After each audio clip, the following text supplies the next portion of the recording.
alguma dúvida? Nenhuma. Tranquilo? Então, hoje, tá até lá nos slides, a gente vai começar trabalhando sobre o absolutismo.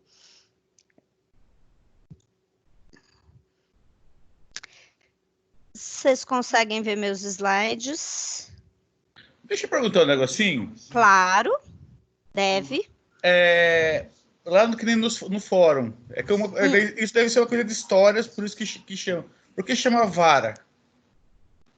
A gente vai estudar a introdução ao direito. Por que chama vara? Por que inicialmente na Justiça do Trabalho a gente falava junta do trabalho e hoje fala vara do trabalho? Isso faz parte de introdução ao direito.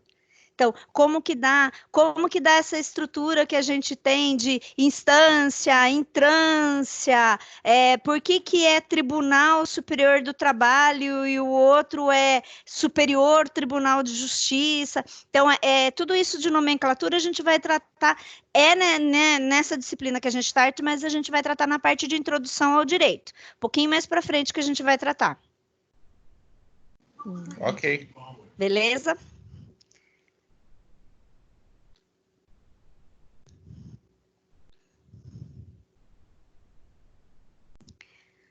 Bom, então, voltando aqui. Então, a gente vai tratar do absolutismo, do iluminismo. Então, primeiro, o que foi o absolutismo? O absolutismo era uma doutrina política onde se determinava que a autoridade, quem tinha um poder ilimitado, era o monarca. Então, o rei, ele tinha supremacia absoluta. Então, ele exercia o poder irrestrito do Estado sobre o Estado e do povo. Então, ele controlava o que hoje nós chamamos de legislativo, executivo, judiciário, tudo era por ele controlado. Então, era um sistema monárquico absolutista. Então, o monárquico, ele não poderia receber contestação de ninguém, ele era considerado como se ele fosse um enviado de Deus. Então, todas as atitudes tomadas pelo monarca, elas eram consideradas como uma atitude feita por intermédio de Deus. Então, ele era o órgão absoluto que controlava o judicial, que controlava o legislativo, que controlava o religioso, o sistema econômico e também o sistema eleitoral. Então, absolutista por quê? Porque ele era o poder absoluto. Então, todo o poder estava centrado nas mãos do rei ou da rainha. Então, era uma espécie de relação de fidelidade que existia entre os seus súditos e os monarcas. Então, eles eram súditos por causa que eles tinham que se submeter às determinações do monarca. Então, eles não podiam ter qualquer manifestação, não podiam ter eles deviam obediência e deviam respeito aos monarcas. Aqui a gente está. O absolutismo, ele impera durante todo o feudalismo. Ele vai participar também da crise do feudalismo, que é o momento em que eu começo a ter uma inversão da...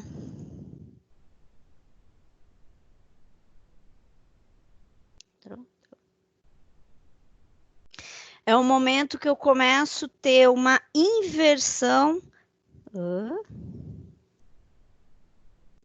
referente à centralização dos poderes. O absolutismo, ele surgiu principalmente na França e na Espanha. Então, ele vem do século XV. Lembra que o século XV é quando nós iniciamos, a gente está dentro ainda da Idade Média. Ele tem, então, o poder, ele fica centralizado. Então, as principais nações da Europa tiveram como forma de governo o modelo da monarquia absolutista. Aqui a gente não trata ainda, não existia a figura do presidencialismo, não existia esse sistema de governo ainda no mundo. Então, os sistemas políticos, o francês, o espanhol e o inglês, todos eles passaram pelo sistema monarquista absolutista. E quais que eram as principais características desse sistema?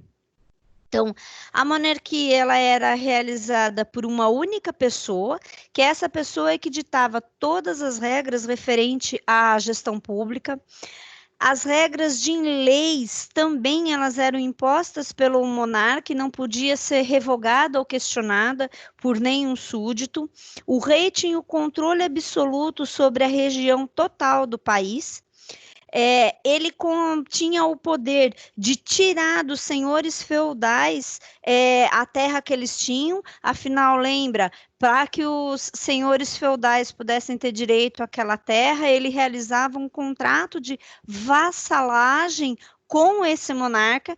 Então, se ele descumprisse assim, em algum momento esse contrato de vassalagem, ele poderia retirar dos senhores feudais as suas terras. Então, o monarca, ele respondia somente a Deus. Então, ele não podia ser removido nem questionado por nenhum homem, porque ele era um enviado de Deus.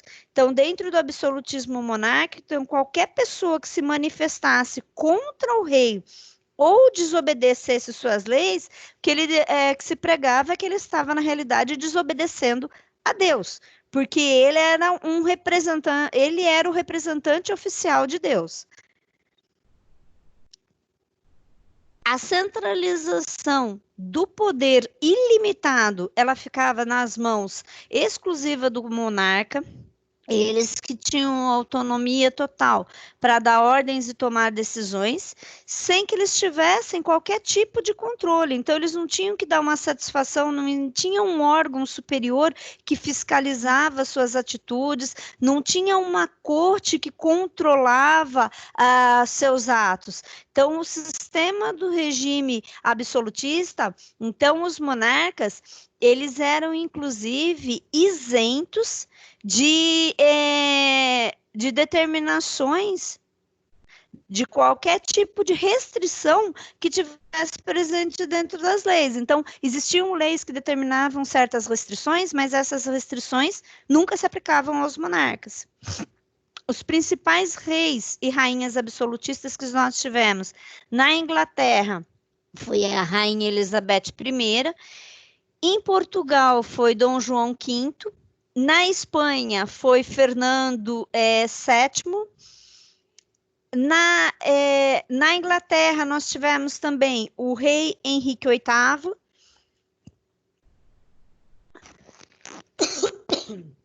Desculpa. Na França, nós tivemos, em 1610, o rei Luís XIII. Em 1643, o rei Luís XIV. Em 1715, o rei Luís XV, e em 1774 até 1789, o rei Luís XVI. Então, assim, uma da outra característica que nós tínhamos, que depois até eu vou detalhar, a transferência do poder ocorria por forma hereditária. Então, o rei, quem iria assumir após o seu falecimento a coroa, seria seu filho, seria o seu herdeiro direto. Também a Rússia também teve a monarquia absoluta de 1894 até 1917, sendo que quem era o monarca era o Nicolau II. Então, esses foram os principais monarcas que imperaram na Europa e na Rússia. Os monarcas, então, eles tinham autonomia, inclusive, para inferir em assuntos religiosos, porque lembram que eles controlavam também, ele tinha o poder também de controlar a religião. Então, a influência dele tinha reflexo na religião da população. A religião ela era escolhida pelo monarca e imposta a todos os seus súditos. Seus súditos não tinham, então, direito de escolher uma religião, eles eram obrigados a seguir a religião imposta pelo monarca. Então, nos locais onde eram permitidos cultos religiosos diferentes daquilo que era imposto pelo monarca, esses súditos eles eram relegados como se eles fossem de segunda categoria. Então, o absolutismo, ele representava, então, como particularidade em relação à religião, ele podia influenciar também na escolha dos líderes religiosos e ele podia influenciar na escolha da religião que deveria ser seguida por toda a população. Alguns dos teóricos que se colocavam-se na França, vários teóricos, eles começaram a se opor, né? Então, era como se o rei e as rainhas, se eles eram representantes de Deus na terra, então, os súditos, eles eram obrigados a obedecer, sem oferecer qualquer tipo de resistência ou questionamento. E se eles realizavam algum tipo de questionamento ou algum tipo de oposição ao que era imposto pelo rei, eles passavam a ser perseguidos, né? Que aí a gente vai entrar, ainda vigorava a Inquisição e eram considerados como hereges.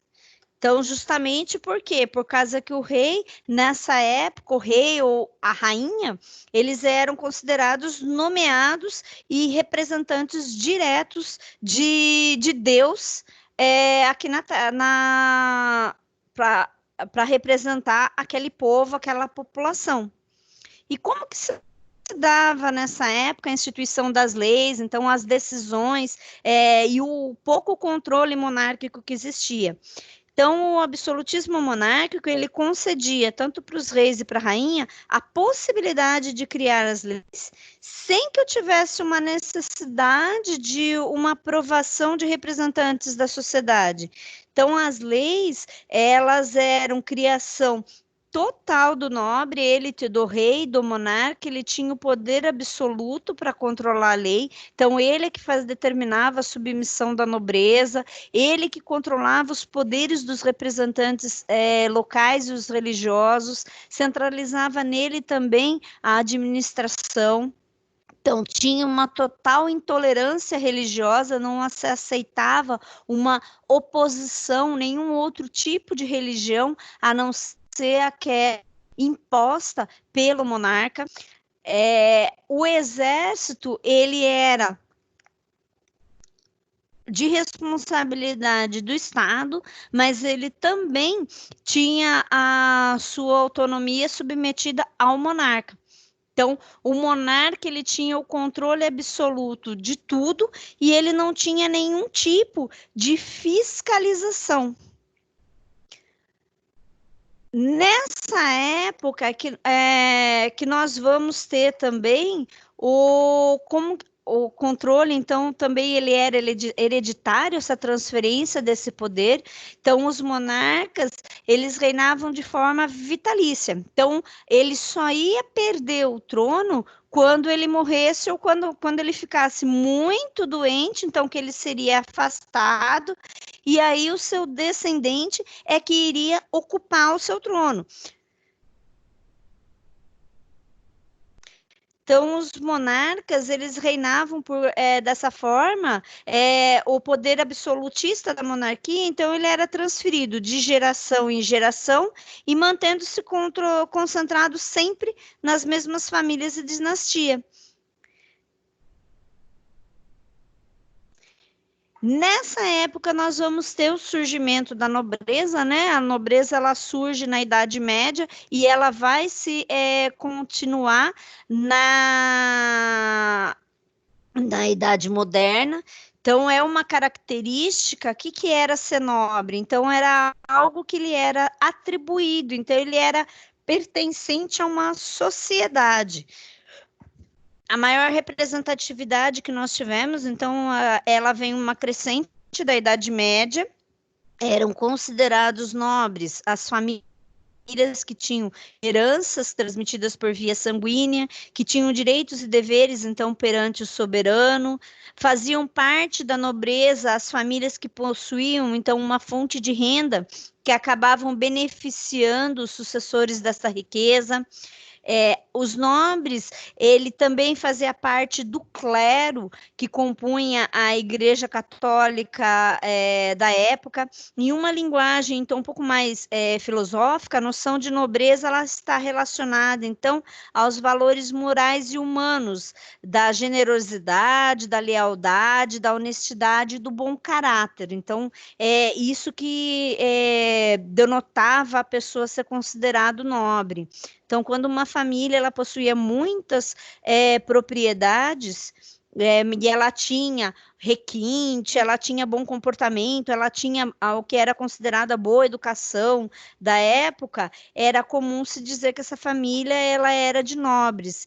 Então, quando uma possui, justamente por isso, que o termo nobreza também muitas vezes acaba sendo utilizado como sinônimo de aristocracia, de elevação, de generosidade.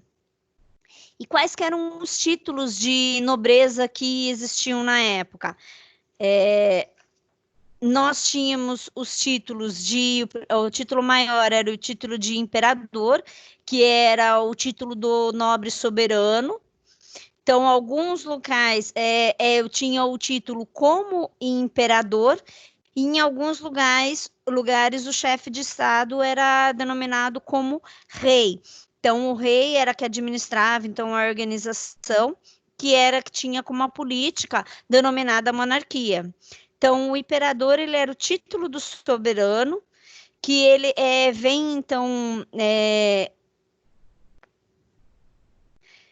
o único país que ainda se utiliza o título de imperador nos dias de hoje ainda é o Japão. No direito, na época, em Roma, o direito romano, a gente tem a segunda fase que começa. Lembra que a gente estudou a primeira fase de Roma, logo que ela foi descoberta, a gente tem a fase da monarquia, depois a gente entra para a fase dos imperadores. Então, a figura do imperador ela é uma criação da figura romana. Então, sendo que hoje só continua sendo utilizada essa figura para o Japão, já a figura do rei, ele é considerado como um chefe de Estado, então responsável pela administração política do que se denominava monarquia. Ainda nós temos nos dias de hoje a figura do rei ou da rainha, sendo um símbolo e os representantes da monarquia hoje parlamentarista. Então, mantém-se então a monarquia parlamentarista, ela mantém a figura do rei, só que os poderes deles efetivos como representantes do Estado foram retirados e foram transferidos para o parlamento, que quem acaba representando esses poderes na monarquia parlamentarista hoje é o primeiro-ministro.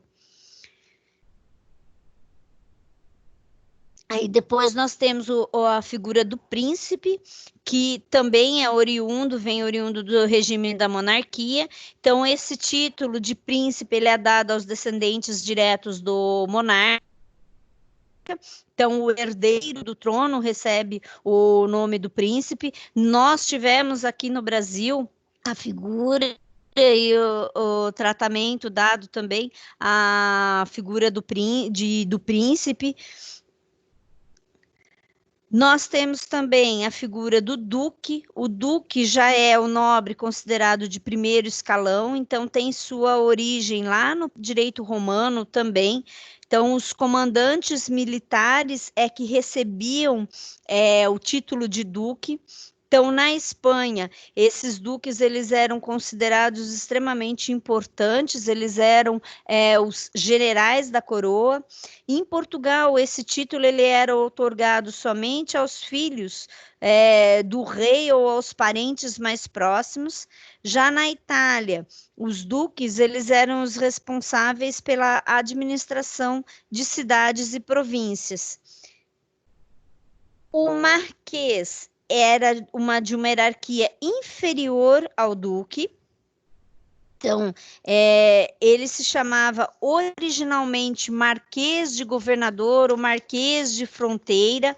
Então, as marcas eram justamente os distritos territoriais, que eram a função deles de determinar a proteção, então, dessas regiões de fronteiras. Então, nesses locais, o Marquês, eles tinham amplos poderes, respondendo então pela administração civil e também pela defesa militar dessas regiões. Aí nós temos a figura do conde, que ele tem sua origem na Roma Antiga também, vem da ideia de que era aquele que acompanha, então daí que se vem a ideia de comitiva. Então, quando se refere à figura dos palacianos, se refere também às figuras do conde, então eles eram aqueles ligados à corte, que levavam, que gozavam então de influência. A figura do conde, ela é representada semelhante também, o sinônimo de conde, também é utilizado o valete, que significa a mesma coisa. Depois nós temos a figura do visconde, que já foi um título que foi criado para os nobres, que seriam os substitutos dos condes. Então, na ausência dos condes, quem assumiam seriam o vice-conde, daí que se vem visconde.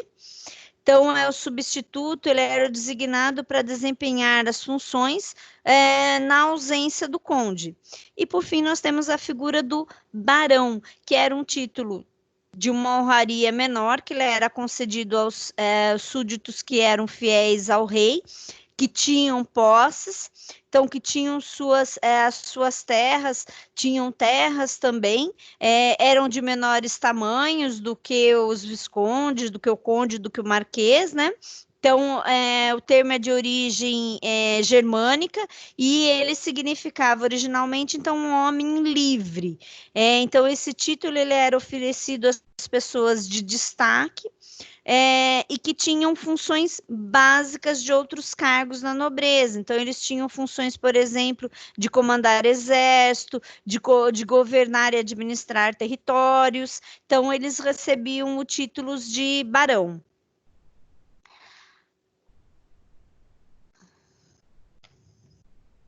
Então, essas eram as figuras que nós tínhamos referente aos nobres. Bom, aí nós vamos ter, então, o absolutismo, concomitante ao absolutismo, justamente pela população estar incomodada, inconformada com esse poder absoluto, com essa opressão que eles sofriam pelos monarcas, começou um movimento intelectual que se denominou Iluminismo. Esse movimento ele surge a partir do século XVII, ele ganha uma força maior no século XVIII, ele inicia-se principalmente na França. Ele tinha como as principais características, então, a valorização da razão, que era considerado o mais importante instrumento para se conseguir qualquer tipo de conhecimento. Então, para os filósofos, o pensamento era a única luz capaz de iluminar as trevas. Então, os pensadores dessa época que trouxeram grandes influências para o iluminismo foi o René Descartes, Montesquieu, Voltaire, Jacques Rousseau, Adam Smith. Nós vamos estudar um pouco mais profundidade Voltaire, Montesquieu e Jacques Rousseau na aula de hoje. Então, foi um momento que era uma contestação pelos ideais religiosos que eram os predominantes na época, além de que eles criticavam também a forma como se dava a administração da economia, da política, e eles provocavam e buscavam mudanças tanto sociais quanto culturais, justamente por conta do início dessa manifestação do iluminismo, é que o século XVIII foi chamado de o século das luzes. Então, o iluminismo, ele trouxe várias ideias ideias voltadas para a razão. Então, o ideal do iluminismo era defender a liberdade de progresso, era defender a tolerância, a fraternidade, o governo constitucional, a necessidade de se ter uma base constitucional e, principalmente, a necessidade de se afastar a igreja e o Estado. Então, que não haveria necessidade de você ter essa participação frequente, então contestando justamente então os ideais religiosos que figuravam na época e a imposição da religião que os súditos todos eram obrigados a seguir. Então, junto com o iluminismo, a gente começa a ter a Revolução Industrial, que ela acaba abrindo caminhos para grandes mudanças políticas, que é uma consequência também por conta desse movimento do iluminismo. Nós acabamos tendo o desenvolvimento, nós acabamos tendo a Revolução Francesa, que a gente vai trabalhar um pouco, vamos falar também um pouco sobre a Revolução Francesa hoje, que ela é um movimento em decorrência da manifestação do iluminismo, a força e a manifestação do iluminismo é que acabou provocando e derrocando, de certa forma, na Revolução Francesa, que aconteceu em 1789, inaugurando, assim, a idade contemporânea. Então, os historiadores do século XX, que fizeram essa linha divisória da história, imputam o acontecimento da Revolução Francesa como um marco essencial. Por isso, depois a gente vai também se aprofundar um pouco mais sobre ele.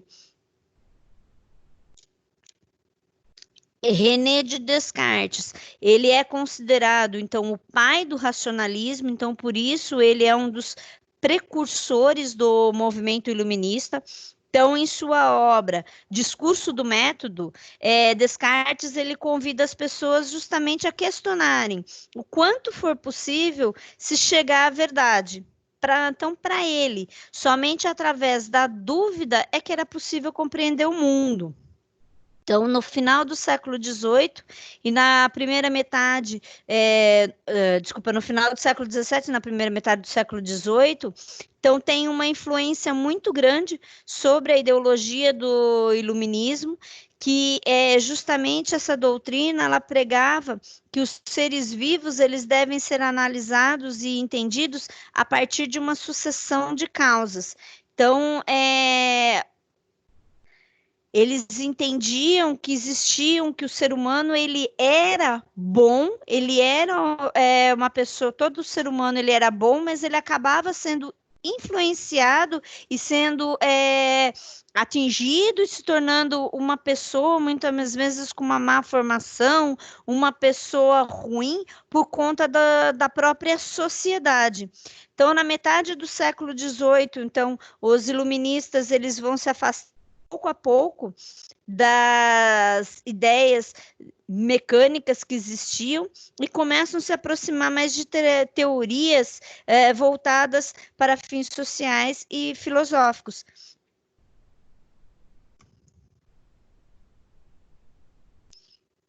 Então, eu começo a ter, as escolas filosóficas começam a ter uma participação muito forte no desenvolvimento do iluminismo. Então, começa a crescer cada vez mais por meio de pensadores, por meio de cientistas de áreas distintas que começam a fortalecer o iluminismo e acaba trazendo grande influência, então, nos aspectos políticos e intelectuais de boa parte dos países ocidentais, necessitando e buscando, então, por mudanças políticas que passam a ser necessárias ocorrerem, visando com isso uma ampliação dos direitos civis e uma diminuição do poder da igreja e do poder do monarca. Então, as ideias dos iluministas, elas espalham-se com muita rapidez junto à sociedade. Então, o que que eles buscavam? Eles queriam que os súditos fossem considerados como cidadãos, como parte, como que eles tivessem direito de participar do governo, que eles tivessem direito de participar da escolha dos seus líderes.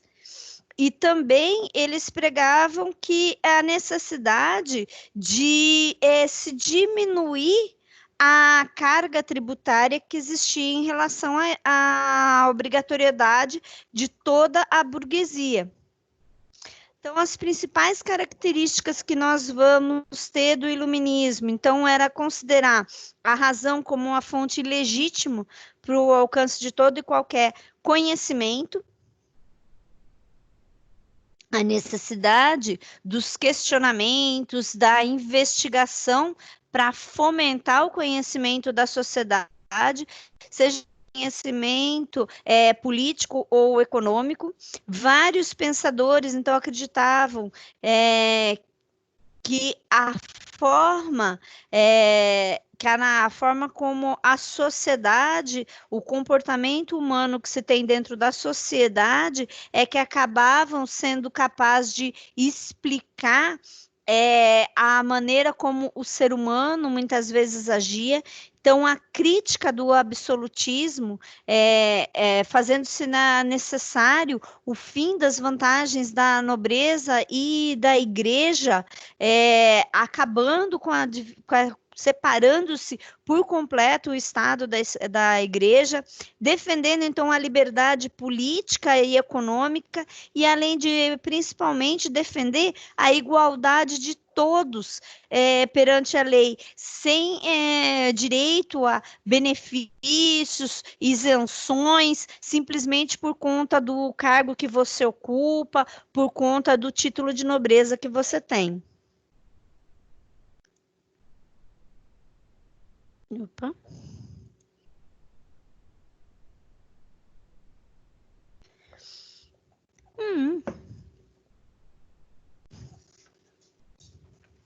Então, uma das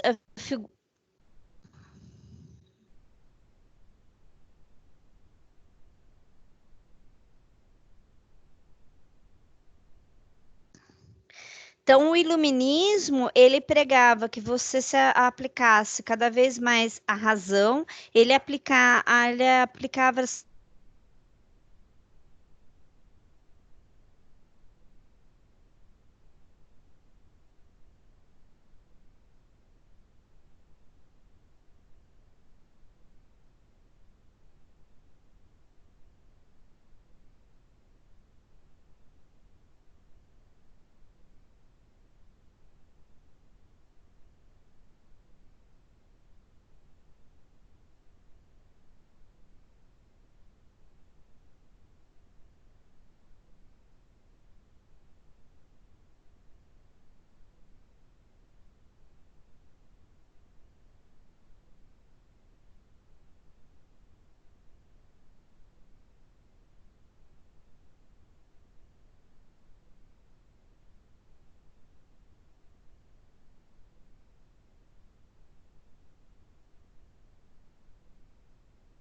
Travou aí? Eu acho que ela caiu. Eu acho que caiu dela. Caiu dela. Acabou a aula. Uhul! Levanta a mulher aí.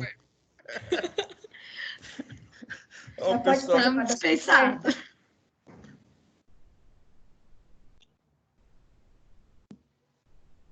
Vai, todo mundo ligando o vídeo aí. Nem a pau. Sem condição, Leandro, sem condição. Não, meu filho. Pela demora, machucou. Já era. Acabou a aula. Uhul! Será que caiu a Aula internet vaga. dela? Aula vaga. Ela vai. Acho que deve ter caído a internet dela. Porque tava bem ruim antes, tava travando bastante pra mim. Tava, né? Tava parando o tempo todo. A voz dela tava meia que parando, assim. É.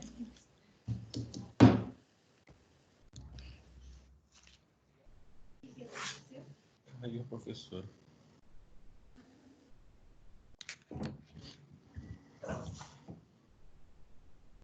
Leomir, eu trabalho com a sua sobrinha, sabia? Ah, é você? Ela me falou. É, sou eu. Eu percebi pelo sobrenome. Eu falei, Carol, você tem algum parente chamado Leomir? Ela é meu tio. Ele estuda comigo.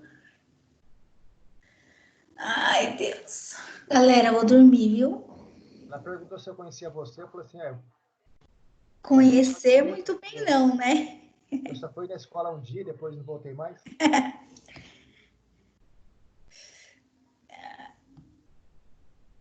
Pelo jeito, Mandei mensagem para ela que perguntando se caiu como tá, mas nem isso chegou para ela. Eu acho que a internet dela deve ter caído de vez mesmo. Então, galera, queria falar não, mas acabou a aula, viu? Ei, churrasco, aonde? Você é louco nesse frio? Tomar um chá, dormir. Eu tô com a Adele nessa. Meu Jesus, só quero minha cama nesse momento. Vou tomar um vinho agora. Ontem na aula eu tava tomando uísque. Melhor ainda. Tô tomando vinho. Nesse momento. Eu trabalhei até 7h20 e entrei na aula direto. Minha cabeça tá azureta. Então a gente pode ter esse momento de descanso agora. Até segunda-feira. Tchau. Ela mandou alguma coisa no WhatsApp? Não, né? Sumiu total. Não, nem eu mandei mensagem para ela, nem chegou para ela. Saiu aqui do meu, mas nem chegou. Ih, deve ter caído legal a internet dela. Eu acho que é problema de BIOS.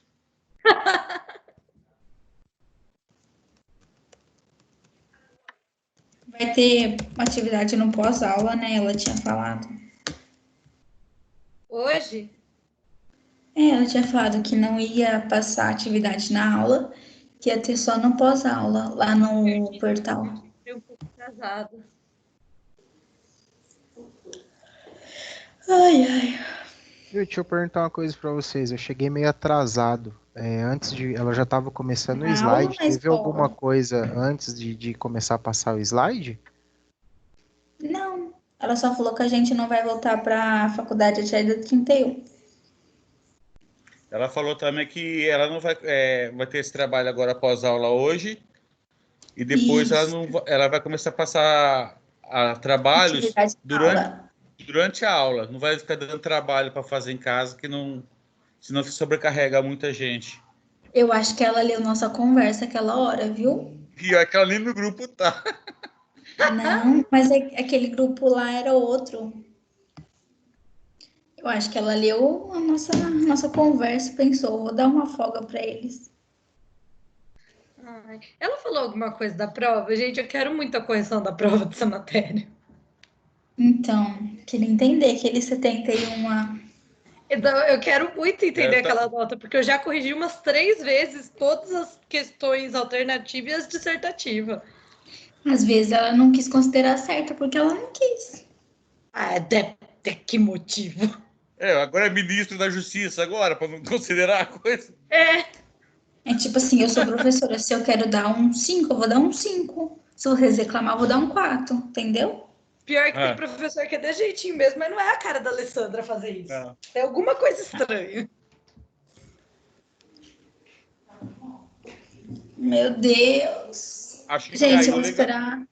Caiu legal dela mesmo, porque ela não está respondendo nada. Vou esperar Olha, eu até vou 8 esperar os 10. próximos 3 minutos. Quando der Eu 8 vou- horas, eu desligo. Eu vou ligar para ela. Pera aí, vou ligar no Não celular liga dela. não, Leandro. Deixa. Oxi. Não, tem que estudar. Eu pago caro essa faculdade, eu quero estudar. Ai, Olha, isso aí, Leandro. Cara, parece, Não, né? alguém Até entendeu como é parece. que faz o exercício da outra matéria? Quê? Aquele exercício que fala da Luzia? que ajuizou uma ação? Da matéria de Entendi. segunda, eu não peguei ainda para fazer. Eu também não. Tô quebrando a cabeça aqui, não entendi a primeira pergunta. Eu vou dar uma olhada amanhã, mas nossa, hoje sem chance. Hoje eu tô por conta aqui só para. Eu vou fazer Tá só presente. segunda-feira. Ó, acabei de Oi. tentar ligar para ela. Cai na caixa postal direto. Ela Eu ficou tô falando- 100% incomunicável. Ih, eu tô falando que é problema de BIOS. Isso é um né? sinal. Isso é um sinal. Eu tenho mais 2 minutos. Quando der 8 horas. Não é nem 8h01, é 8 horas. 8 horas eu vou cestar. Na minha cama. Ai, Jesus. Ai, amanhã às 7 horas tá de pé. Trabalhar mais um pouco, que eu sou pobre. No domingo também, mais 7 horas da manhã. Nossa. Ai, Nunca vi o povo comer tanto bolo. Meu Deus do céu. mas Isabelle, o que sobra pra gente? É comer bolo. Não, exatamente. Isso que eu tô entendendo. Porque, meu Deus do céu. Gente. O que tá restando pra fazer a vida feliz é comer bolo. Jesus amado. Quando voltar às aulas, a Belle vai levar um bolo para cada um lá, porque tanto que ela fala desses bolos. Não posso, porque tem uma amiga nossa que já vende bolo na sala. Eu não posso tirar o trabalho dela, né? Não, pode sim. Tem que pensar nas É coleguinhas. uma vez só, você não precisa levar mais de uma vez. O resto das vezes ela vende e você leva pra gente. No Querer- primeiro dia que voltar. Leomir, você falou alguma coisa? Eu falei que os bolos lá são muito bons. Ah, Como que é o nome do lugar que você trabalha, Belle? Angela Bolos. Eu já ouvi falar. Tava curiosa, vou fuçar. É Vai lá bom na os página. bolos, hein? É bom Vai lá os na bolos. página do Insta que eu postei várias coisas lá hoje. Que eu que Gente, eu cuido sou a da. doida do das bolo, páginas. né? Postei várias coisas hoje lá. Vou saber. Tô entrando aqui no Instagram. Olha, deu 8 horas. Ó, É, algumas galera. pessoas já saíram já. Ah, eu acho que eu vou fazer turma das que saíram já, gente. Beijo pra vocês, boa noite. Qualquer coisa, mandam lá no grupo no Quem vai WhatsApp. ficar aí? Ó, eu vou ficar mais 5 minutos. Leandro, Se se ela- ela voltar, dá um toque pra mim, faz um favor, pra Se gente, ela lá não no grupo. aparecer, Eu vou esperar. eu tô tentando falar com ela aqui no WhatsApp, pelo telefone, mas não tá dando certo, não. Ela caiu de vez mesmo.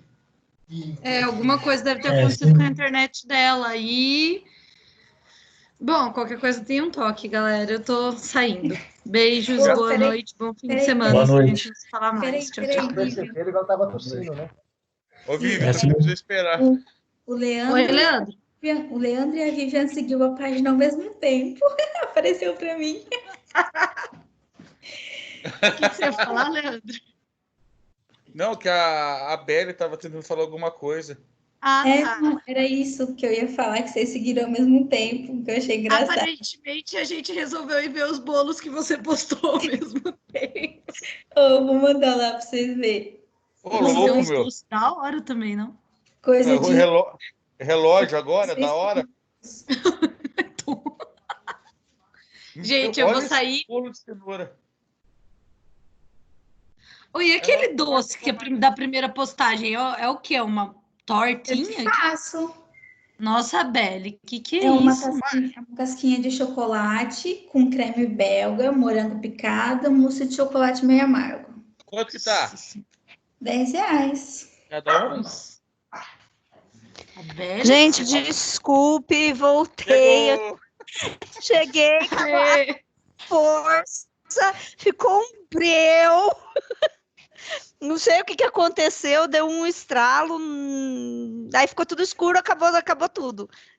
Voltou agora, não tenho nem ideia o que aconteceu, se aconteceu alguma coisa na rua daqui do condomínio, o que foi. Sei que ficou um breu total, acabou com tudo. Voltou agora. Voltando, então. Cara, 5 minutos de pânico. Eu tava desesperada, já tava assim, gente, que eu vou tentar dar aula pelo celular. Falei, mas nem o celular não tava funcionando nada. Nem isso, porque eu tentei ligar para você e não consegui. Não estava funcionando nada. Eu não sei se, porque deu um estrondo bem forte. Então, eu não sei se foi um acidente, o que foi, o que aconteceu. Porque o celular também estava sem sinal, que nem o sinalzinho de telefone não estava. Não tinha sinal de telefone, não tinha sinal de rede e ficou um breu o condomínio inteiro. Aí agora foi voltando, acendeu todas as luzes de emergência aqui no condomínio, não tem ideia o que aconteceu não, gente. O povo depois descubro. Acho que é Depois você alguém conta- que... Depois você conta pra Depois você gente. conta pra Depois eu nós. conto pra vocês. O que aconteceu? Acho que aconteceu alguma coisa, porque foi um barulho feio. Depois eu conto. Bom, vamos voltar para o nosso iluminismo. Quer dizer, agora a gente vai falar de liberalismo. Então, a gente falou do iluminismo, agora a gente vai falar de liberalismo. Foi para relaxar um pouco. O pessoal tava triste. A gente começou a falar de bolo aqui. Tô falando de bolo.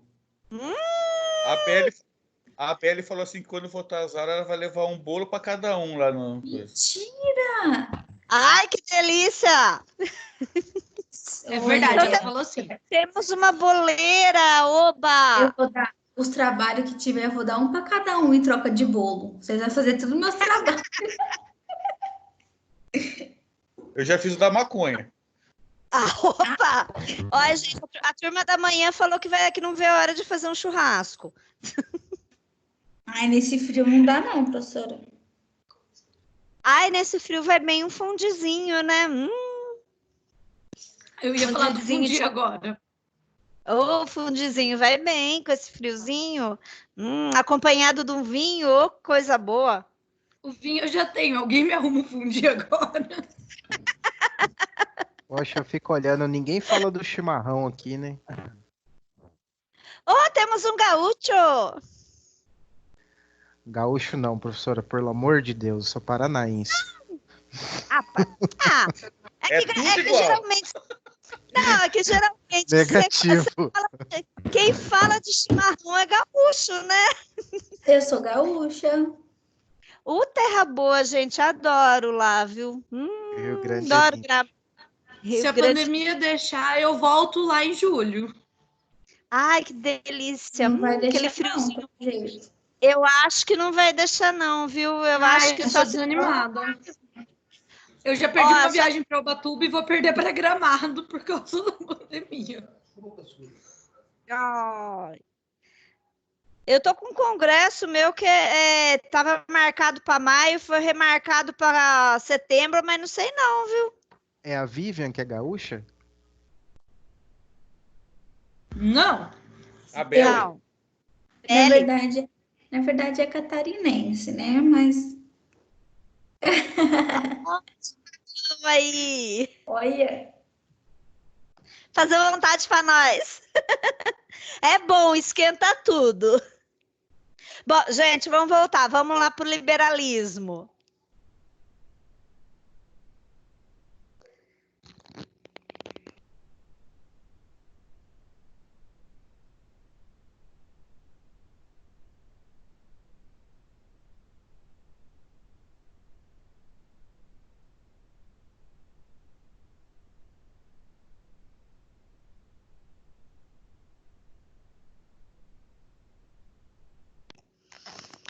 Então, vamos lá agora para o liberalismo, gente. Então, o liberalismo, o que foi? Ele era uma corrente que ele surgiu junto com o iluminismo. Só que o que ele tinha de diferente em relação ao iluminismo? Ele tinha a posição de que ele defendia a liberdade do indivíduo com a mínima interferência do governo. Então, nas decisões pessoais. Então, eles acreditavam que o homem ele devia ter autonomia nas suas escolhas, sem que ele precisasse ser regulamentado o que ele deveria fazer pelo Estado.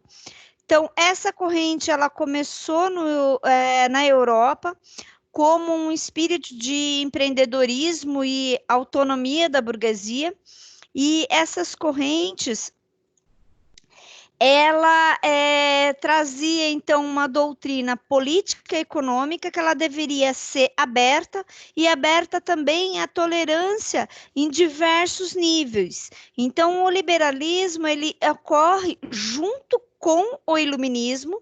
Então, ele traz, por conta disso, influência também do iluminismo. Então, ele trazia a ideia de que o homem ele tinha que agir por conta própria, mas utilizando-se do meio da razão, que lembra que a razão era o que influenciava e o que dava a base do iluminismo.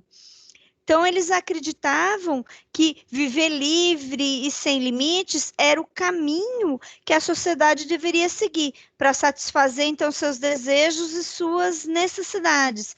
Então, ele desejava, então, quebrar toda e qualquer corrente, que ninguém fosse obrigado a ter um controle, a ter, então, o liberalismo, ele lutava juntamente com o iluminismo, contra a imposição do pensamento religioso. Ele lutava, então, contra as acusações que eram feitas pela igreja e pelo Estado na época. Eles lutavam por um pensamento que o indivíduo deveria ter em relação aos seus bens materiais também. Então, ele questionava as obrigações individuais e coletivas que existiam. Então, o liberalismo, ele se alastra por volta do século XIX, como uma ideologia que dominou a sociedade. Ele segue até a Primeira Guerra Mundial, depois ele vai voltar a surgir pós Segunda Guerra Mundial. E agora, atualmente, nós temos um levante, um posicionamento referente ao liberalismo econômico. Então, o que seria esse liberalismo econômico? Ele vem também da influência lá do século XVIII, do início do liberalismo. Então, seria a liberdade da economia com a mínima influência possível da legislação e do governo. Então, quais as características que eu vou ter do liberalismo? Então, o ato dele, ele visava, então, acabar também com a opressão do antigo regime, que era o regime da monarquia absolutista, que era o que imperava nas principais potências europeias. Então, para os liberais, o ser humano, ele era dotado de direitos naturais. Então, o que eram esses direitos naturais? Era o direito dos seus pensamentos, o direito das suas posições. Então, isso é o que defendia, por exemplo, o filósofo John Locke. Então, todos os cidadãos tinham o direito de participar, então, da política, da economia, tinham o direito de trabalhar, de acumular riquezas, e principalmente de adquirir uma propriedade privada. Então, do mesmo modo que eram direitos naturais à vida, à liberdade, que também o direito à propriedade, o direito de acumular riqueza, tinha que ser um direito comparado para todos os cidadãos.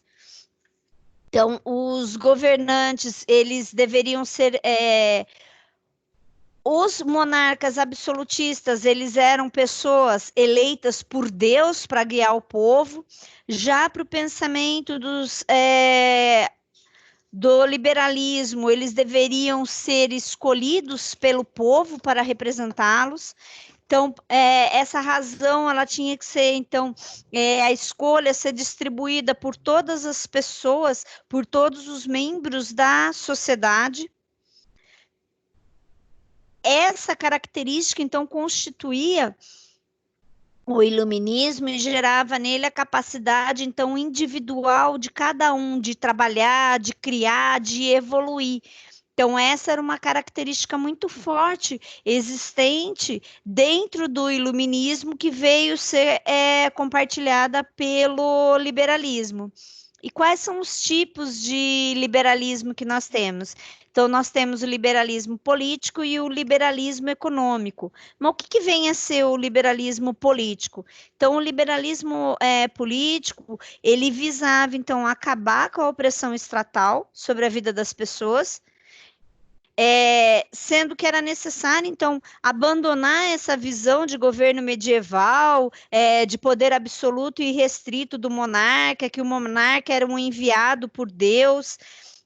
Então, abandonar essa visão antiga dessa forma de governo e de economia, ter uma visão mais baseada no republicanismo e no parlamentarismo.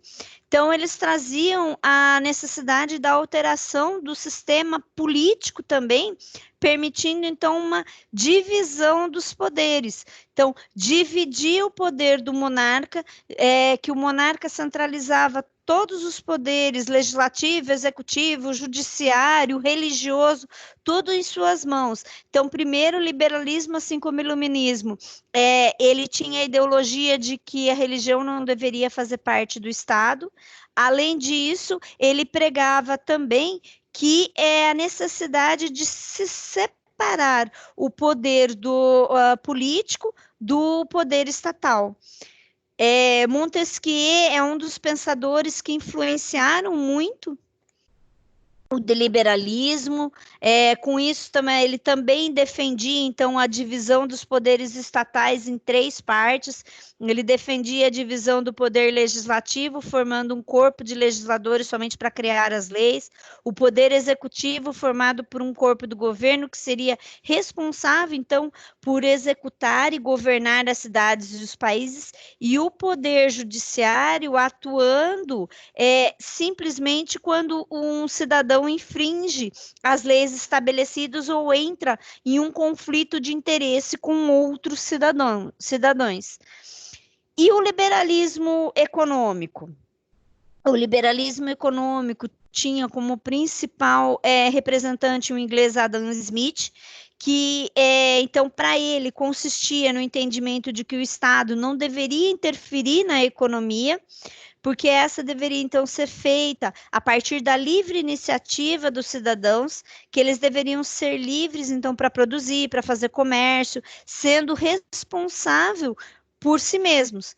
Então, a meritocracia, a valorização e o esforço individual é que deveriam ser recompensados.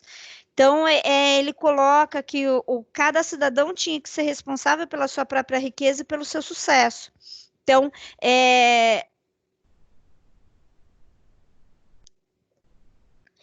que qualquer interferência do Estado nesse sentido seria uma forma de um entrave no crescimento político para o desenvolvimento e para o crescimento da nação. Juntamente com isso, a gente tem o surgimento do neoliberalismo. O neoliberalismo, ele verifica-se que no decorrer dos tempos, esse liberalismo clássico, ele se torna ineficaz. Então, com o advento de diversas crises, principalmente a Grande Depressão de 1929, que aconteceu com a quebra da Bolsa de Valores de Nova York, o cenário de desemprego, as péssimas condições de vida e de trabalho que se tinha da classe operária europeia na época, também as classes operárias de outros países. Então, o socialismo acaba nessa fase inspirando uma melhor formação de organização. Então, começa a necessidade das formações das organizações sindicais. Nessa época, a gente tem grandes greves que acontecem por conta da exploração da mão de obra, do trabalho. Então, a principal figura que surge dos economistas defendendo o neoliberalismo seria John Keynes, que ele acaba formulando a teoria que se chama de neoliberalismo. Então, nessa teoria, ele traz uma forma de pensar a economia capitalista como um misto de lucro para a iniciativa privada, mas com a necessidade de uma regulação estatal, então que assegurasse as condições de vida para toda a população, e não somente para uma classe privilegiada. Então, as formas de governar, elas surgem utilizando-se essa ideia que eles denominaram como social-democrática. Ela é aplicada pelos Estados Unidos, também pela Finlândia. Então, o Estado passa, então, a interferir visando o bem-estar social, visando com isso proporcionar a todos o que se chama uma vida mais digna e permitindo o acesso ao consumo pelas partes trabalhadoras também. Então, essa nova realidade permitiria uma completa separação entre a economia e o Estado, mais a necessidade de pequenos ajustes que eram necessários. Então, esses ajustes, eles visavam, em geral, uma ampliação na iniciativa privada, na oferta de serviços básicos e a supressão total das empresas e dos órgãos e funcionários públicos.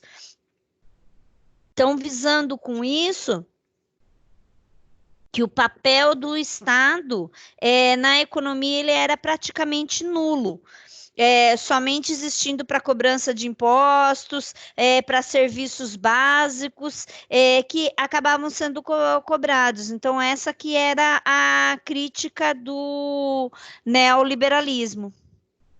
Os principais, então, em relação tanto ao absolutismo quanto ao iluminismo, os principais estudiosos que nós vamos ter é o Maquiavel, Thomas Hobbes e Jacques Rousseau. Então, Maquiavel, apesar de... vamos conhecer um pouquinho a biografia dele. Então, ele se chamava Charles Louis II. Ele nasceu no castelo de La Brea, em Bordeaux, na França. Ele era filho de nobres.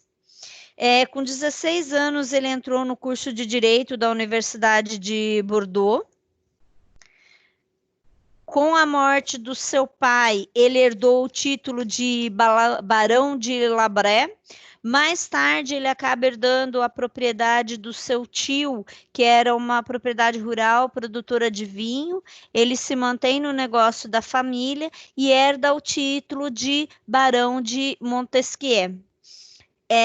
Ele trabalhou como conselheiro no Tribunal Provençal de Bordeaux, que foi quando ele teve uma maior proximidade nas instituições políticas, principalmente de outros povos, e quando ele escreveu uma de suas obras mais importantes, que a gente vai estudar com um pouquinho mais de profundidade hoje, que foi justamente o Espíritos das Leis, que é o momento que ele defende a separação dos poderes. Thomas Hobbes, ele era um pensador inglês, ele era filho de um pastor anglicano. Ele recebeu uma educação formal, estudou numa escola anglicana, terminou o estudo básico. Com 15 anos, ele entrou no ensino fundamental, no ensino superior na Universidade de Oxford. Ele se formou em filosofia, teve grande influência aristotélica. Ele também foi influenciado pelas ideias de Maquiavel.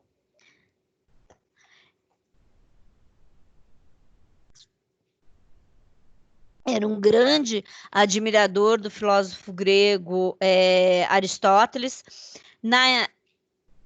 Então, as ideias do absolutismo, ele defendia ela.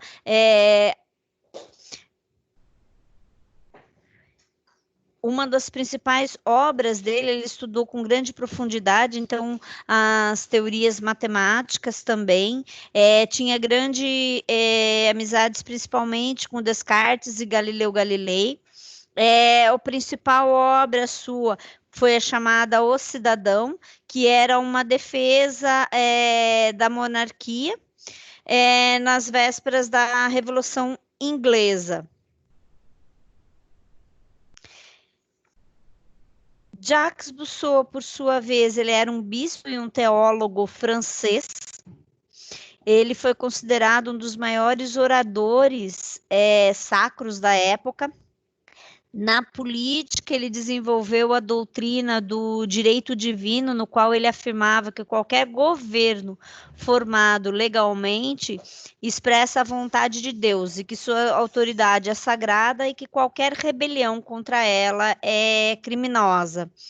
Ele foi nomeado bispo de Meaux e deixou a corte, mas seguindo ainda muito laços importantes com o rei.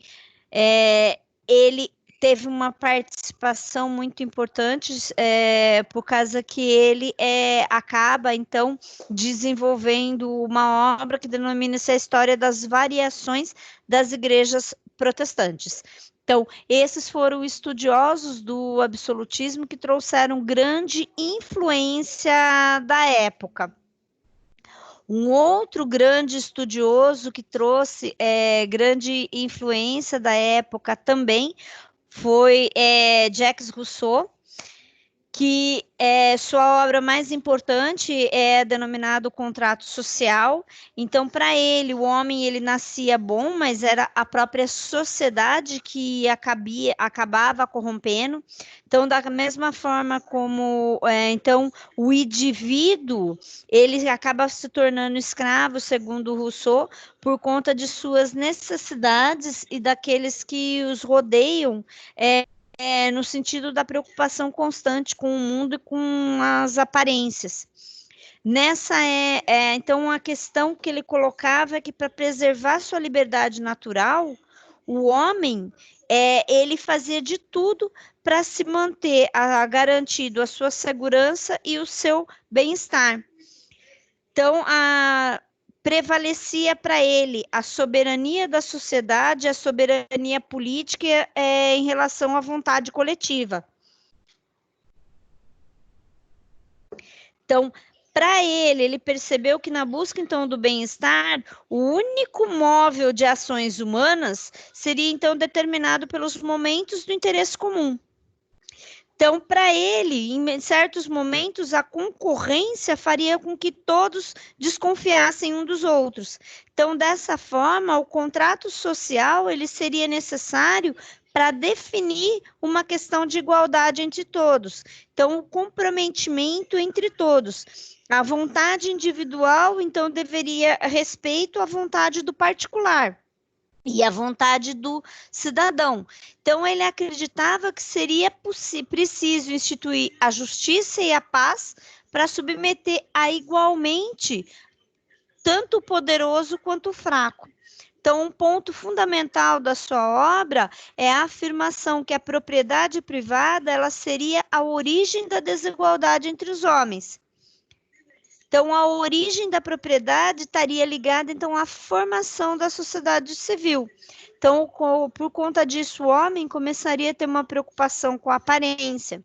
Então, na vida em sociedade, se parecer tornar-se duas coisas distintas. Então, na formação da sociedade civil, para ele, toda piedade cairia por terra desde que o momento que o homem tivesse a necessidade de auxiliar o outro. Então, a importância do contrato social para ele deve-se diante do fato do homem ter perdido sua liberdade natural. Então, ele necessitava ganhar em troca sua liberdade civil. Então, o contrato social para ele seria um pacto legítimo que era pautado na alienação total da vontade do particular, como uma condição de igualdade entre todos.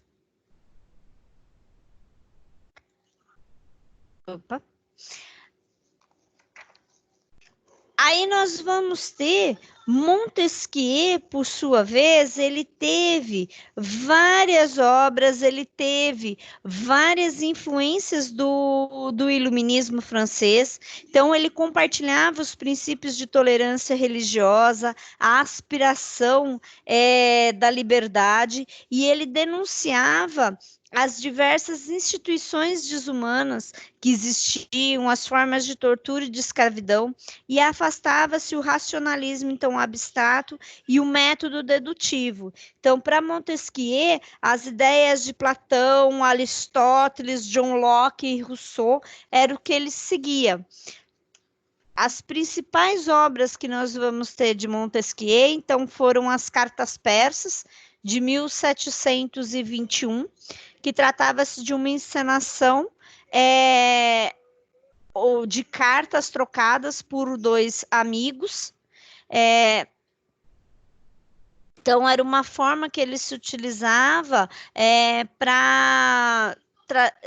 A principal característica e inovação dessa obra foram cortar os preâmbulos e as explicações que existiam em outras obras, e simplesmente ele transcrevia as cartas trocadas por este amigo. Sua segunda obra data de 1734 e foram as considerações sobre a causa da grandeza dos romanos e a sua decadência. Então, nesse clássico, Montesquieu abordou os fatores que permeavam a antiga civilização romana e demonstra que a queda de um dos maiores impérios que nós tivemos foi tão grande como a queda de sua riqueza. Então, um dos motivos, segundo ele, foi a centralização do poder que acabou acarretando a ditadura.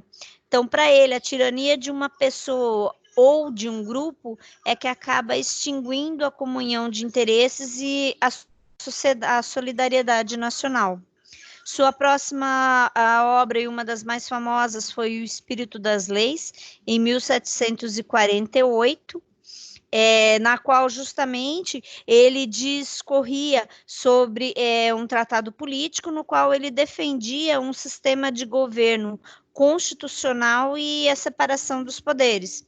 Montesquieu também participou, foi um dos colaboradores para a criação da Enciclopédia Nacional, que foi dividida em 17 volumes.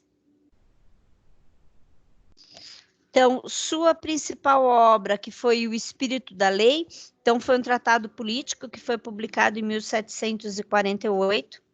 Montesquieu, nessa obra, ele defendia, então, um sistema de governo constitucional, a separação dos poderes, executivo, legislativo e judiciário, né? A preservação da liberdade civil, a manutenção das leis e o fim da escravidão. Então, ele apresenta a ideia de que as instituições políticas, elas representam um aspecto geográfico e social de cada sociedade. Então, a obra ela é dividida em 31 capítulos e separado em 6 partes distintas, que se compunham da seguinte forma. Então, a primeira parte, ela trata sobre as leis e as consequências práticas. Na segunda parte, então, ela aborda a relação específica das leis com a defesa, a ofensiva à Constituição e a liberdade política e os tributos. Na terceira parte, ele apresenta reflexões a respeito da relação das leis com os costumes e a cultura de diferentes povos. Na quarta parte, ele desenvolve uma relação das leis com o comércio e a natalidade de grupos humanos. Na quinta parte, ele analisa a relação das leis com a religião e a política externa. E na sexta e última parte, ele faz uma relação histórica entre as leis e as revoluções. Então, em seus questionamentos, Montesquieu ele conclui que a única lei que vai governar todos os povos humanos era a criada pela razão. Então, o que nos diferencia dos demais animais e estimula-nos a viver em sociedade é justamente a busca pela paz e por alimentos. Então, o desenvolvimento da sociedade civil que acaba por gerar esses confrontos. Então, portanto, essas necessidades para estabelecerem leis que variam de acordo com cada tipo de sociedade. Então, ele defende a separação das formas que não. Então, para ele, as formas de governo existente da época eram 3: era o republicano, o monárquico e o despótico, sendo que os governos republicanos eram aqueles que poderiam variar de acordo com a extensão dos direitos dos seus cidadãos, sendo os dois tipos mais característicos, então, as repúblicas democráticas, nas quais a cidadania seria mais ampla, e a república aristocrática, nas quais ela teria uma cidadania mais restringida. Os regimes monárquicos, então, eles seriam regidos por um monarca. Se existisse um conjunto de leis, então, que restringisse essa autoridade do governante, esse regime seria considerado uma monarquia. E se não existisse, então, um conjunto de lei que restringisse a autoridade deste governante, então, este regime era para ele considerado, então, como despótico. Então, essa era a diferença, as formas de governo existente para eles. Ele propunha a necessidade da separação de poderes. Então, o executivo, o judiciário e o legislativo. Então, ele acabou a sua obra influenciando a maioria dos governos. Então, o equilíbrio de Montesquieu funcionaria da mesma maneira, tanto em uma monarquia quanto em uma república. Então, o executivo ele exerceria influência sobre as questões civis. O legislativo criaria as leis mais apropriadas à sociedade. E o judiciário, por sua vez, seria responsável por fiscalizar as normas que regeriam esses grupos. Então, nenhum dos poderes seria mais poderoso do que o outro. Então, devendo eles agir para limitar caso um outro poder fosse além de suas prerrogativas.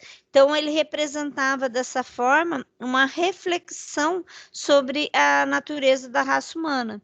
Então, na sua obra Os Espíritos da Lei, ele representa uma abordagem, então, a respeito da necessidade do equilíbrio político que lhe influenciou não apenas a realidade imediata da França, mas também futuramente todas as sociedades democráticas.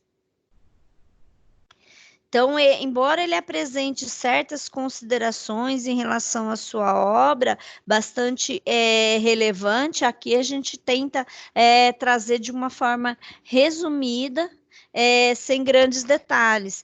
Então, também que ele prega em relação ao modelo da liberdade política, então a necessidade da separação de poderes, mesmo em uma república, porque se não há separação de poderes, ele considerava que a liberdade não poderia ser garantida, porque a separação de poderes nas diferentes esferas, independentemente, ela permite, então, que o poder restrinja a tentativa dos outros poderes infringir a liberdade dos indivíduos. Então, um conjunto apropriado de leis civis e criminais, ela tinha por finalidade, então, garantir essa segurança pessoal. Então, a liberdade do pensamento, a liberdade de expressão e de associação, ela, além dela eliminar a escravidão, ela acaba sendo um elemento fundamental para esse conjunto de liberdade política. Então, ele defende a necessidade da influência na formação do espírito do povo. Com toda esta manifestação que existia e essa mobilização do iluminismo e do absolutismo, ocorreu por conta disso, no ano de 1789, a Revolução Francesa, que então a Revolução, ela é decorrente de uma manifestação da burguesia. Então, a burguesia, ela faz os...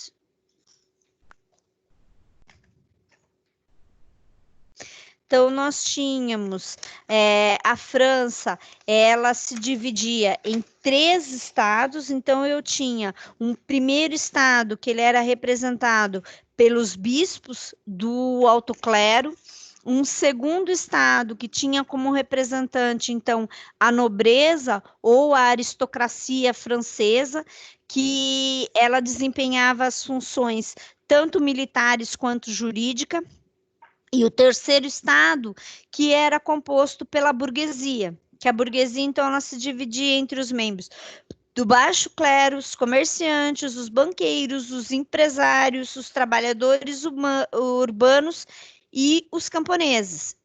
Então, eles totalizavam a maioria da população, cerca de 97% da população.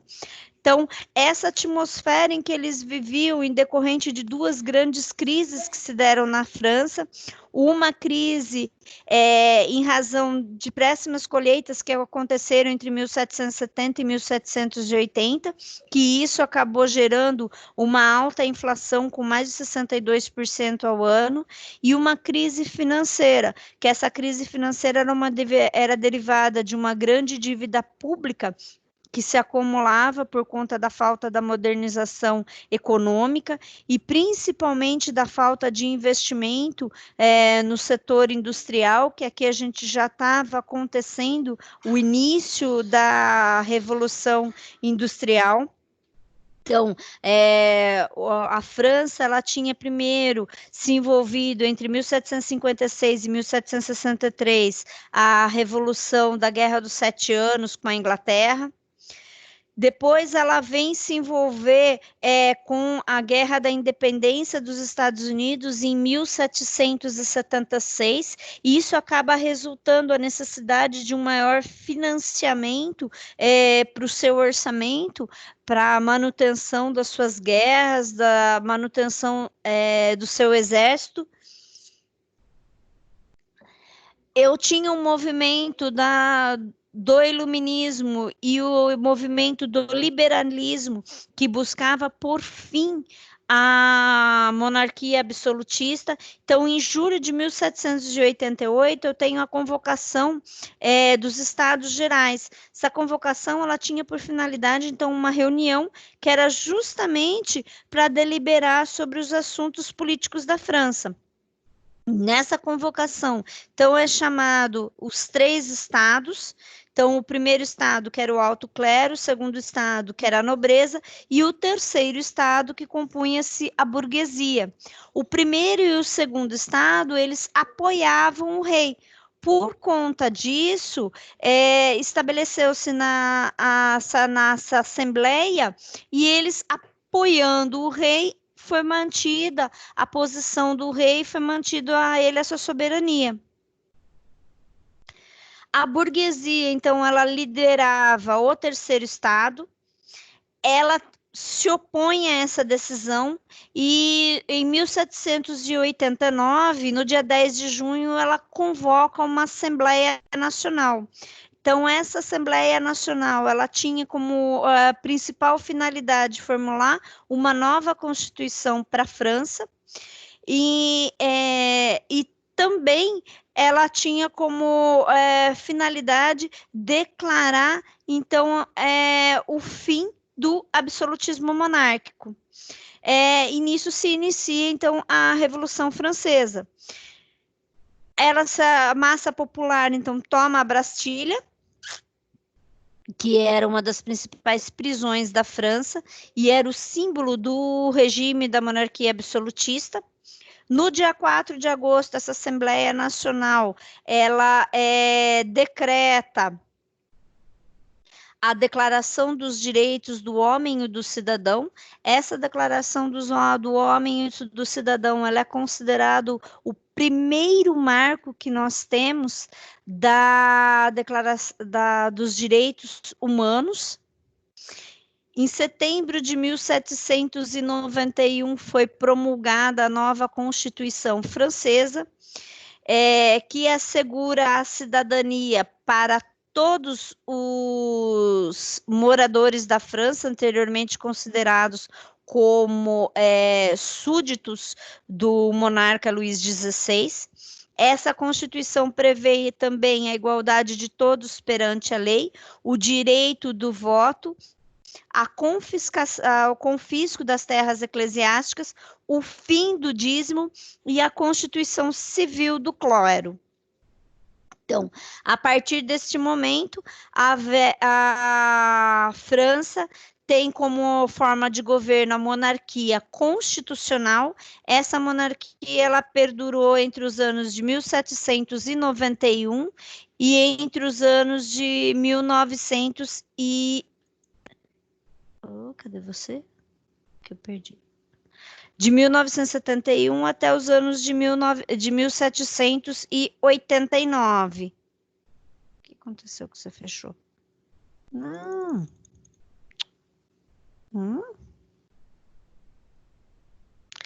Desculpa, que ele abriu aqui.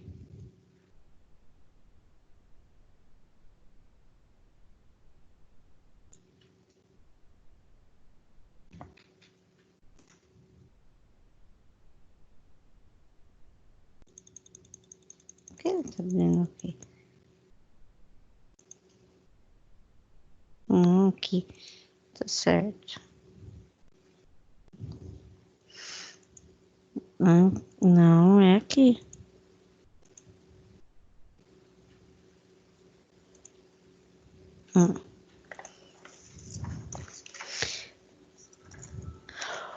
Com a aprovação da Declaração do Homem, nós temos... Quem está fazendo? Onde que eu...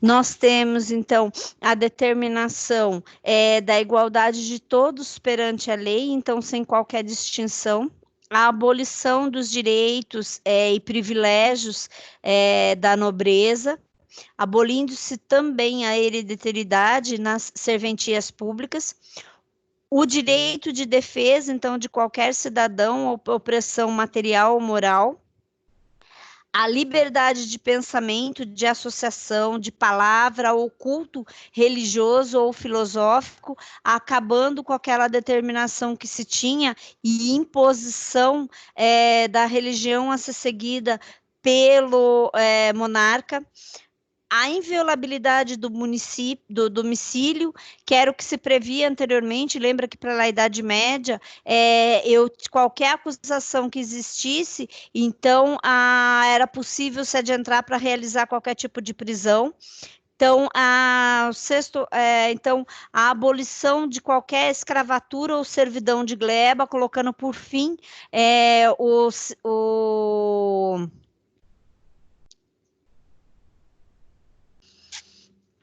as servidões que existiam, a proteção e o respeito à propriedade privada, resguardando-se assim a propriedade privada a todos, a eliminação do dogma do poder divino dos reis, e também a determinação da escolha de seus governantes pelo sufrágio universal, que é o direito ao voto.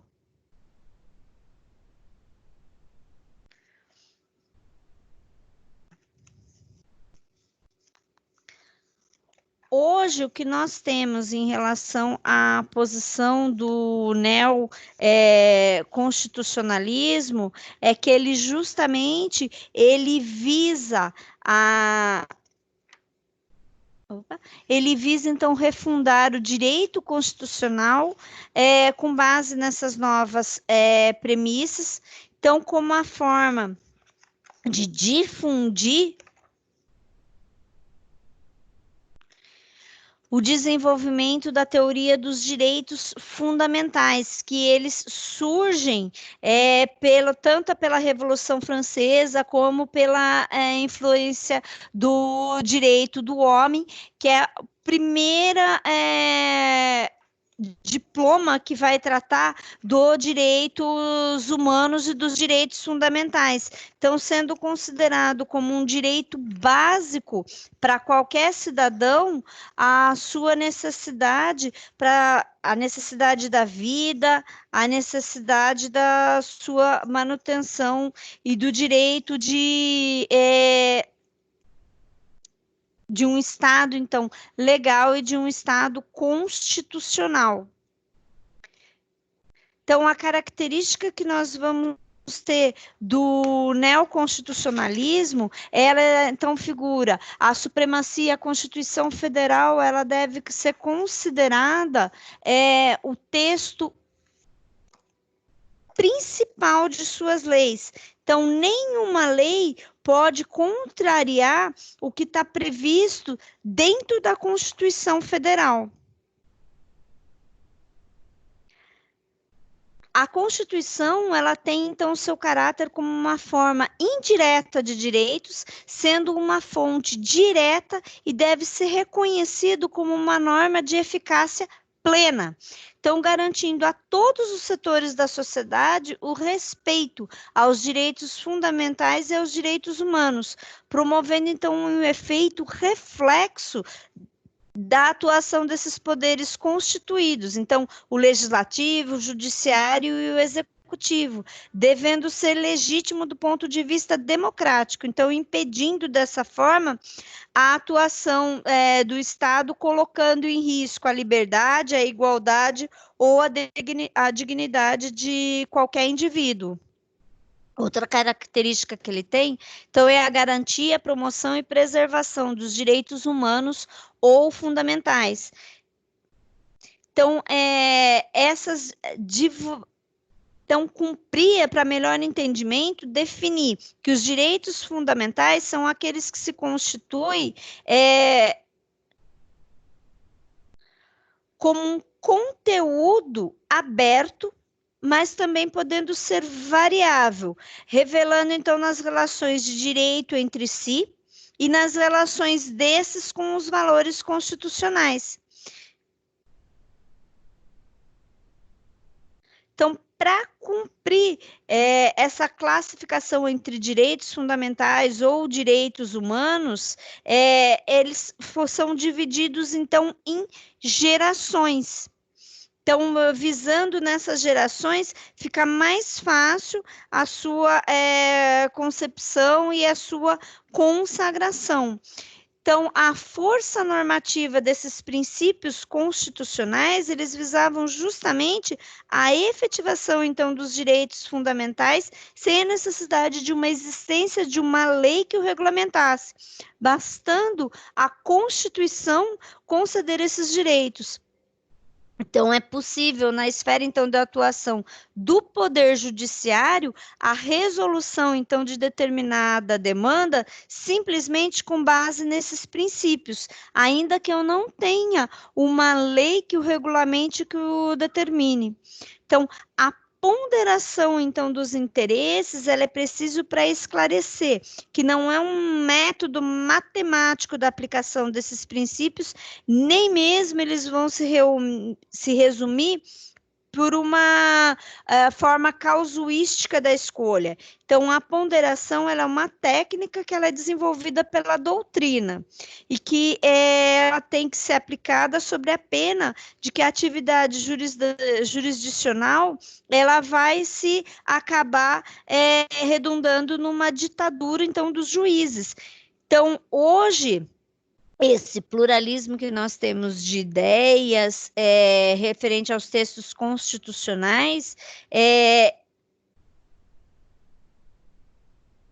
acaba trazendo muitas vezes valores opostos. Então, por isso a necessidade de se ponderar e de se equilibrar esses interesses. Então, a constitucionalização do direito, ela está muito presente, nós temos ela muito presente, principalmente o que aconteceu com o nosso Código Civil, onde o Código Civil, sob a ótica, então, de preceitos como dignidade da pessoa humana, como a função social da propriedade dos contratos, que deve ser o primor a ser analisado pelo juiz. Então, se afastando daquela autonomia, daquela característica de autonomia que existia dos contratos, oriundo do Código Civil de 1916. Então, se afasta dela e se coloca que o magistrado, na análise do contrato, então ele deve considerar qual a função social, qual a necessidade da criação desse contrato, bem como ele deve verificar qual a função social daquela propriedade, se ela está atendendo ou não a sua função social.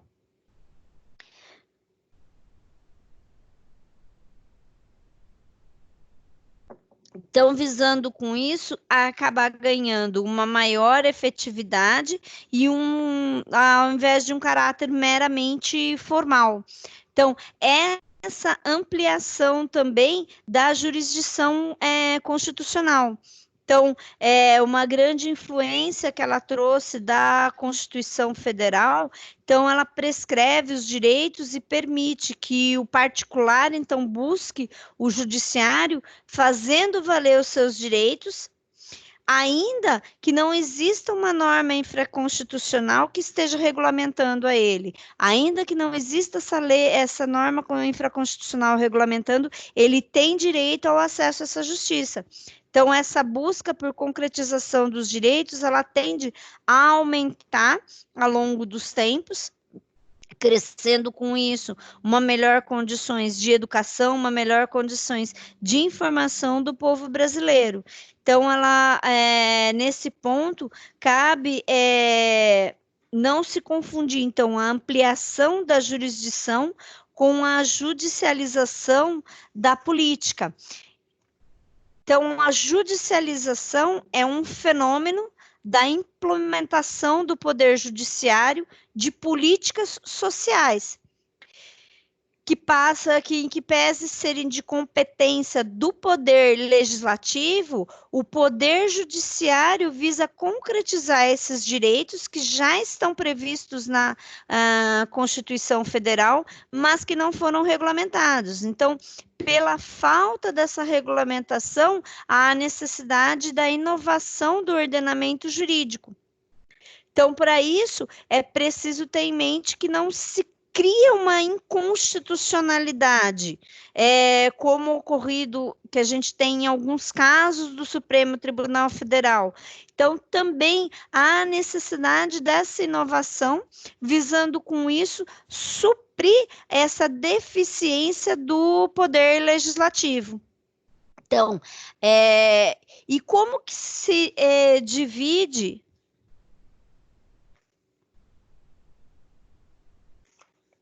Nossa, agora que eu vi, já dá 9 horas. Não, não acabou, não. Mas eu vou... Cadê? Aqui. Gente, eu vou dar, então, um intervalinho de uns 10 minutinhos, tá? Para a gente poder ir no banheirinho e tudo mais. Depois eu volto, eu termino a quantidade, eu termino daí a explicação referente. Agora a gente vai entrar nas gerações e nas dimensões dos direitos fundamentais. E depois eu explico a atividade que vocês vão desenvolver como complemento da aula de hoje. Beleza? Beleza.